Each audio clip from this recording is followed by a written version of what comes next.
క్రీస్తునందు ప్రియమైన దైవ జనాంగమా, ఈ రాత్రి మీకు మా శుభము వందనాలు తెలియచేస్తూ ఉన్నాం. నిన్నటి దినము వరకు మనము క్రొత్త నిబంధన గ్రంథములో హెబ్రీ పత్రిక వరకు ఈ పత్రికల గ్రంథకర్తలు, సువార్థికులు ప్రభువును ఏ విధంగా లోకానికి పరిచయం చేశారో, ప్రవక్తలు కూడా ఏ విధంగా పరిచయం చేశారో చూసాము. ఈరోజు 59వ గ్రంథము యాకోబు పత్రిక, 60వ గ్రంథము పేతురు మొదటి పత్రిక, 61వ గ్రంథము పేతురు గారు రెండవ పత్రిక, 62వ గ్రంథము యోహాను రాసిన మొదటి పత్రికలో ఈ పత్రికలు రాసిన గ్రంథకర్తలు ప్రభువుని ఏ విధంగా ప్రకటించారో మనము చూస్తాం. 59వ గ్రంథము యాకోబు గారు రాసిన పత్రిక. యాకోబు గారు ప్రభువును ఈ విధంగా పరిచయం చేశాడు. మన జీవితమునకు మాదిరి అయిన క్రీస్తుగా ప్రభువును పరిచయం చేశాడు. యాకోబు పత్రిక 2వ అధ్యాయం 1వ వచనంలో, నా సహోదరులారా, మహిమా స్వరూపియగు మన ప్రభువైన యేసు క్రీస్తును గూర్చిన విశ్వాస విషయంలో మోమాటము గలవారై ఉండకుడి. ఇది యాకోబు గారు తెలియచేస్తున్న మాట. 12 గోత్రాల వారికి, అనగా ప్రభువునందు విశ్వాసం ఉంచిన క్రైస్తవ జనాంగానికి మీరు యేసుక్రీస్తు గూర్చి విశ్వాసం ఉంచారు, యేసుక్రీస్తునందు విశ్వాసం ఉంచారు కనుక మోమాటం లేని వారుగా ఉండాలి. ఎందుకంటే ఆయన మనకు మాదిరిగా జీవించాడు. ఈ లోకంలో మనకు మాదిరి ఎవరంటే యేసు ప్రభువే. కనుక ఆయన తన జీవితాన్ని మనకు మాదిరిగా ఉంచాడు గనక మీరు మోహమాటం లేని వారుగా ఉండాలి అంటాడు.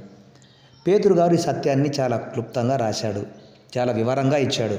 పేతురు గారి మొదటి పత్రిక 2వ అధ్యాయం 21వ వచనంలో, క్రీస్తు కూడా మీ కొరకు బాధపడి మీరు తన అడుగుజాడల యందు నడుచుకొనున్నట్లు మీకు మాదిరి ఉంచిపోయెను. ఏమి మాదిరి ఉంచాడంటే తన జీవితాన్ని. కనుక క్రీస్తును గూర్చిన విశ్వాస విషయంలో మోమాటం గలవారై ఉండకుడి. ఇది యాకోబు గారు ప్రభువును పరిచయం చేసిన విధానం. ఇక పేతురు గారు రాసిన మొదటి పత్రికలో పేతురు గారు మనకు ప్రభువును ఈ విధంగా పరిచయం చేశాడు. మన విశ్వాసమునకు మూలరాయి అయిన క్రీస్తు, మన యొక్క విశ్వాసమునకు మూలరాయి అయిన క్రీస్తుగా పేతురు గారు తన మొదటి పత్రికలో పరిచయం చేశాడు. పేతురు మొదటి పత్రిక 2వ అధ్యాయం 7వ వచనంలో, విశ్వసించుచున్న మీకు ఆయన అమూల్యమైన వాడు, విశ్వసింపని వారికైతే ఇల్లు కట్టువారు ఏ రాతిని నిషేధించురో అదే మూలకు తలరాయి ఆయను అంటాడు. మూలకు తలరాయి అంటే మన యొక్క విశ్వాసమునకు యేసు ప్రభు మూలకు తలరాయి అయిన క్రీస్తుగా ప్రకటింపబడ్డాడు. హల్లెలూయా. ఇక 61వ గ్రంథము పేతురు గారు రాసిన 2వ పత్రికలో మనకు ఈ పేతురు గారు 2వ పత్రికలో ప్రభువుని ఎలా ప్రకటించాడో మనం చూస్తూ ఉన్నాం. మన నిరీక్షణకు మహిమగల శిఖరమైన క్రీస్తు, మన నిరీక్షణకు మహిమగల శిఖరమైన క్రీస్తుగా పేతురు గారు తన 2వ పత్రికలో ప్రకటించాడు. పేతురు గారి 2వ పత్రిక 3వ అధ్యాయము 13వ వచనంలో ఈ మాట పేతురు గారు తెలియచేశారు. పేతురు గారి 2వ పత్రిక 3వ అధ్యాయం 13వ వచనంలో, అయినను మనమాయన వాగ్దానమును బట్టి క్రొత్త ఆకాశముల కొరకు క్రొత్త భూమి కొరకు కనిపెట్టుచున్నాము. వాటి యందు నీతి నివసించుచున్నది. వేటి యందు? క్రొత్త ఆకాశము, కొత్త భూమి. నీతి ఎవరంటే యేసు ప్రభువే. ఆయన నీతి సూర్యుడు. కనిపెట్టుచున్నారంటే నిరీక్షణ కలిగి ఉన్నాము కనుక మన నిరీక్షణకు మహిమగల శిఖరమైన క్రీస్తుగా మనకు ఆయన పేతురు గారి 2వ పత్రికలో ప్రకటించబడ్డాడు. ఇక 62వ గ్రంథము యోహాను గారు రాసిన మొదటి పత్రిక మనం చూస్తున్నాం.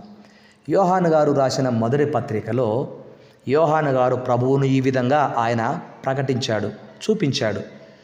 మనకు జీవమైన క్రీస్తు, జీవమైన క్రీస్తు. యోహాను గారు రాసిన మొదటి పత్రిక 1వ అధ్యాయము 2వ వచనంలో ఈ మాట వ్రాయబడింది.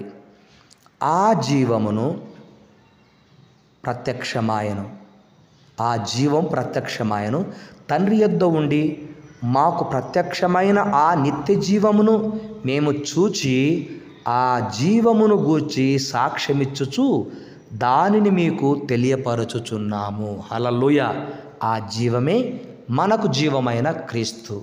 కనుక ఆ జీవాధిపతి అయిన క్రీస్తు సజీవుడు గనక, జీవించుచున్నవాడు గనక, జీవించుచున్న వారిని గురించి మనం ధైర్యముగా మోమాటం లేని వారుగా ప్రకటించబద్ధులమై ఉన్నాము.